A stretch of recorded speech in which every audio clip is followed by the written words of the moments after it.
Hello everybody, welcome back to Gript. The issue of transgenderism is one you're increasingly seeing in the media. Recently, a conference in Manchester heard from people who had detransitioned, sharing their experiences of what they went through. Among the attendees was psychotherapist Stella O'Malley, and we're delighted to be joined by her today. So Stella, thanks very much for joining us today. First of all, I wanted to talk about the conference that you attended recently in Manchester. I know the Independent covered it, and you had appeared in a panel of people who had been involved in detransitioning as transgender people or people who had suffered gender dysphoria. Can you tell us more about it? Yeah, it was a very powerful but harrowing event. It was ran as the first detransitioning conference in the world, and they first of all they had a panel of people like myself, who's a therapist, and doctors and academics to discuss issues around why would some people be detransitioning, what were the issues that brings this about, and what was happening really, what's really going on. And as Fritz Perl says, what's going on and what's really going on. Yeah. And then there was 7 people who had detransitioned, and they spoke.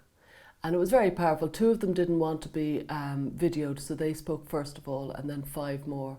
But they had, I think most of them had, or all of them had mastectomies. There was about 20 years, as they later on tweeted, there was 20 years of testosterone they'd taken between them. Their ages were between 19 and 29. A couple of them had had ovarectomies, as in their ovaries had been taken out. And, it was quite extreme how much distress had been caused to their bodies needlessly. And they felt what was really sad and awful and shocking about it was they had already mental health issues. So they spoke about, one woman very, very poignantly spoke about her eating disorder.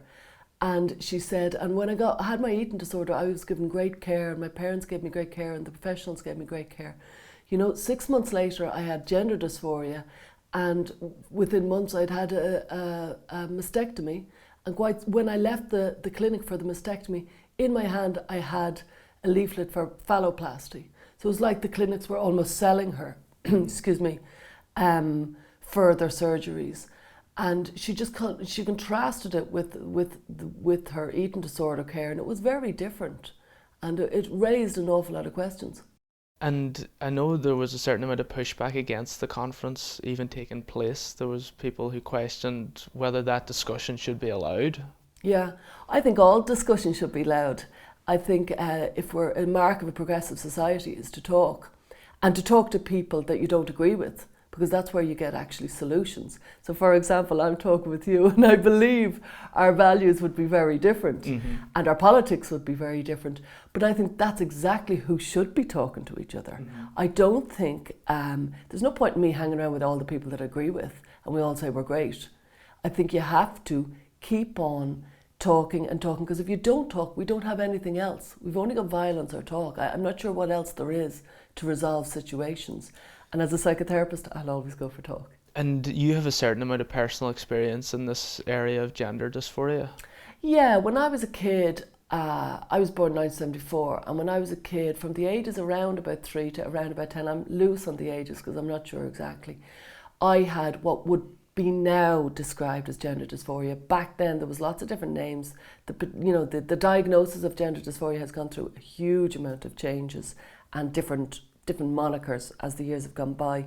But certainly when I look at the checklist from the DSM, did I want to be the opposite gender? Yes, I did. Did I play with children of the? Yes. Did I play toys of?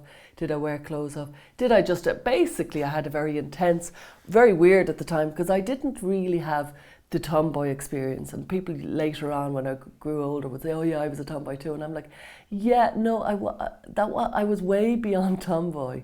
It was a very extreme experience. It was very intense. And did you think you were a boy? No, I thought I should be a boy.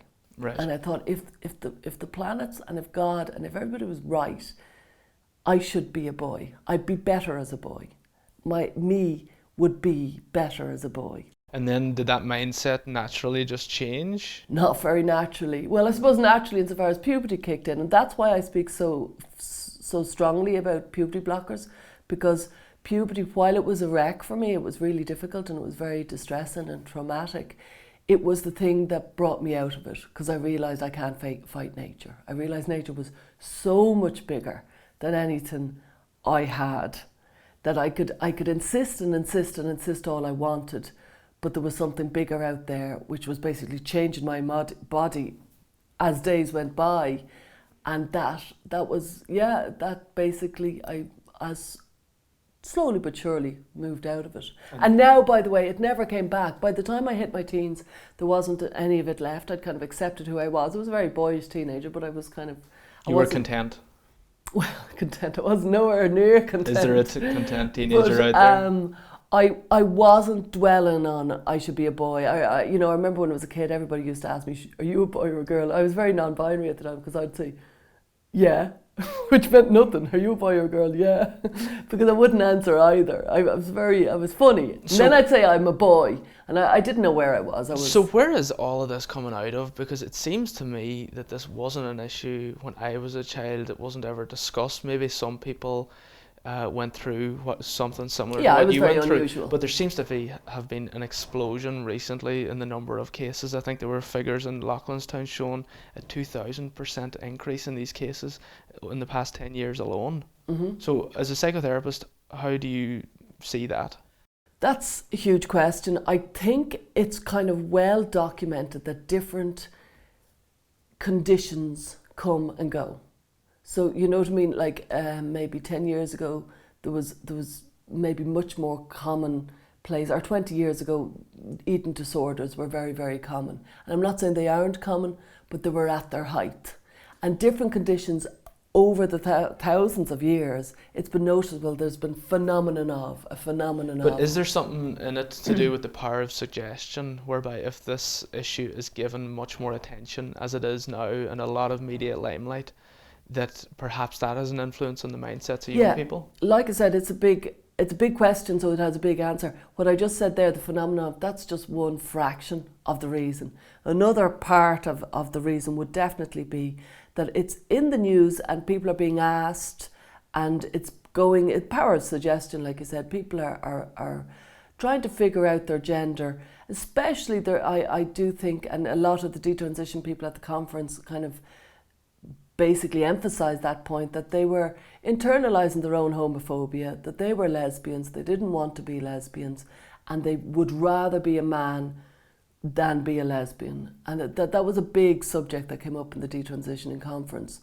So, there's many other different reasons, I think. You know what I mean? There'd be a huge amount of other social factors, social contagion in the internet and stuff like that, and also science can do it. So now science often wants to do what it can do, and there's an issue around that. Should science do what it can do? Not necessarily, but it's certainly there will always be surgeons who, in their defence, are stretching the realms of their abilities and their competencies, and they're trying new things. And this is a science that is moving quickly, and the ability of, let's say, puberty blockers only came in the last 10 years as something for children to take for gender dysphoria. Before that, children took puberty blockers only because they had precocious puberty. That would mean maybe a 3-year-old or a 4-year-old goes into puberty, and they would be given blockers to wait until 9, and then they'd have their ordinary biological puberty.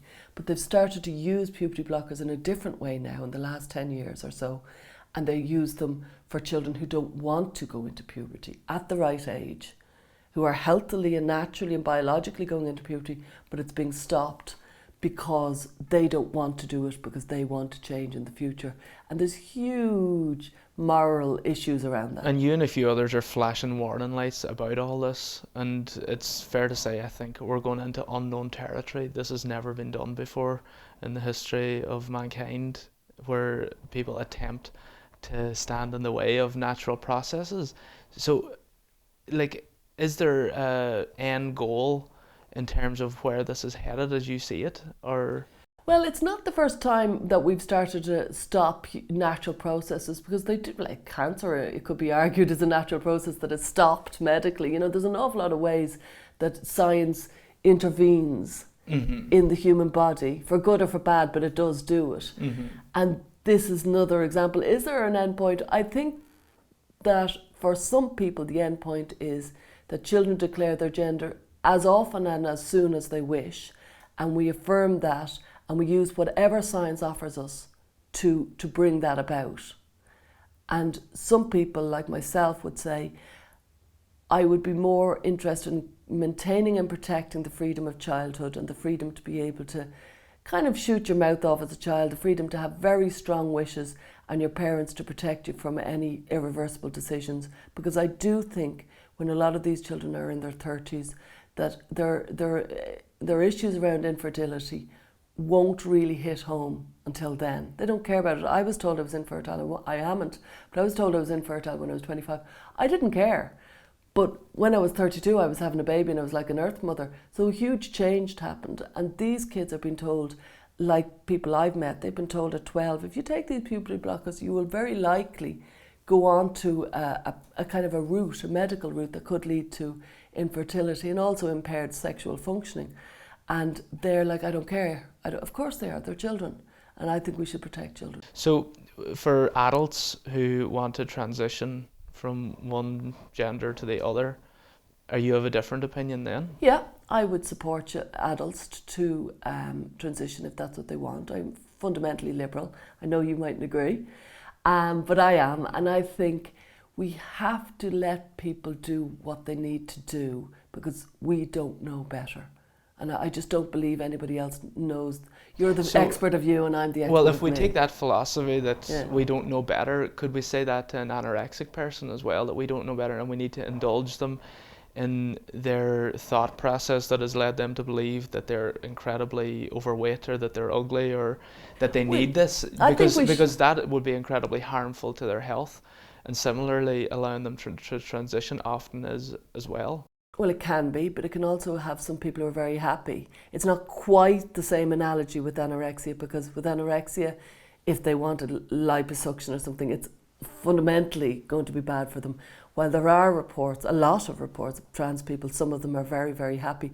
But to get your point, because I get your point, I think on some level you would have to give support to anybody who wants to do something. But ultimately, if somebody wants to make a decision, you have to be autonomous. Like if we're going to go into a world where you ban people making decisions about themselves, it's a very authoritarian, almost Stalinist kind of mentality.